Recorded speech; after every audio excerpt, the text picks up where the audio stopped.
পিসি ভাইপো দেখেন রাত্রে খোঁজ নেবেন, নর্মাল ঘুম আর আসে না, ট্যাবলেট খেয়ে ঘুমাতে হয়। বাবরি মসজিদ বললে এফআইআর করার জন্য, কিন্তু একবারে দেখতে পাচ্ছি এফআইআর করে কি হবে?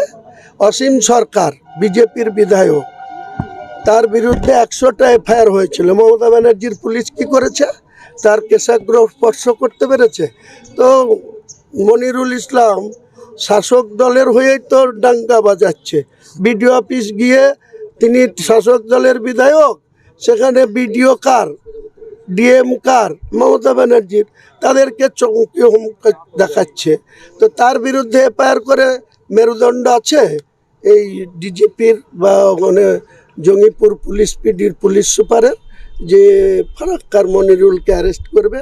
অসীম সরকারের মতন একজন বিজেপির বিধায়কের কেশাগ্র স্পর্শ করতে পারছে না, তারপরে তারা আবার সেই রেজ্জাক মোল্লা বলেছিল সিপিএম এর নেতৃত্বদের হেলে ধরতে পারে না, কেউ তো ধরতে যাচ্ছে। তেমনি এরা তো অসীম সরকারের বিরুদ্ধে ব্যবস্থা নিতে পারে না, আর আজকের দিনে মনিরুল ইসলামের বিরুদ্ধে মমতা ব্যানার্জির পুলিশ ব্যবস্থা নেবে। এমনি তো বললাম ট্যাবলেট খেয়ে ঘুমাতে হচ্ছে। পিসি ভাইপো দেখেন রাত্রে খোঁজ নেবেন, নর্মাল ঘুম আর আসে না, ট্যাবলেট খেয়ে ঘুমাতে হয়। বাবরি মসজিদ যেটা বলেছে সেটা কবে নির্ধারিত ডেট ঠিক হয়েছে? 11ই ফেব্রুয়ারি বুধবার বেলা 10টা থেকে কোরআন তেলাওয়াত শুরু হবে, 12টা থেকে বাবরি মসজিদের কনস্ট্রাকশনের কাজ শুরু হবে। একদম ফাইনাল, একদম নির্ধারিত সময়। আপনারা যাবেন, আপনাদের ইনভাইট থাকলো, আপনারা গিয়ে দেখবেন। কেরলের একটা এজেন্সিকে দায়িত্ব দেওয়া হয়েছে, তারা ইঞ্জিনিয়ার, তার মেশিনারি তার আগেই নেমে যাবে। কাজ 11ই ফেব্রুয়ারি বুধবার থেকে কাজ শুরু। বিজেপির সঙ্গে হাত মিলিয়ে কোথায় বলেছি বিজেপির সাথে? আমি বলেছি আমি ফার্স্ট লার্জেস্ট পার্টি হব, 294-এর মধ্যে আমি 100-র উপরে যাব, আর আমার পরে থাকবে বিজেপি, তারপরে থার্ড লার্জেস্ট পার্টি হবে রাজ্যের শাসক দল। তাহলে আমি তো ডিমান্ড করব, বিহারে 1 নম্বর পার্টি বিজেপি হওয়ার পরেও নীতিশজিকে মুখ্যমন্ত্রী মেনে নিতে হয়েছে, কিন্তু আমি এখানে ফার্স্ট লার্জেস্ট পার্টি হলে আমাকেই মেনে নিতে হবে, আমি সেটা বলেছি। সেক্ষেত্রে আমার কোনো বাধ্যবাধকতা নেই বা বাছবিচার নেই, যে আমাকে সমর্থন দেবে আমি তার সমর্থন নেব, এটাই বলেছি।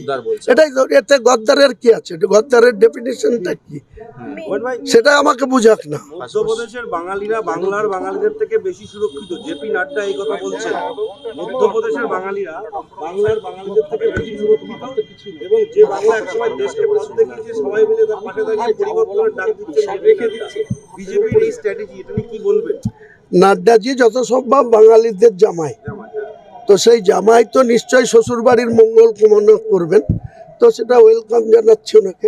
বাংলার জন্য যদি তিনি বেশি করে ভাবেন, তাহলে নাড্ডাজি স্বাস্থ্য দপ্তরের মন্ত্রী আছেন, তিনি যেন বাংলার সুস্বাস্থ্যটা আরও বেশি করে কামনা করেন। 11 কোটি মানুষের স্বাস্থ্য পরিষেবাটা যাতে রাজ্য সরকার বাটপারি করছে, চুরি করছে, ওই স্বাস্থ্যসাথীর কার্ডের 5,000 টাকার চিকিৎসা করে 50,000 টাকা করে বিল তুলে নিচ্ছে, নাড্ডাজি একটা কমিশন বসান না।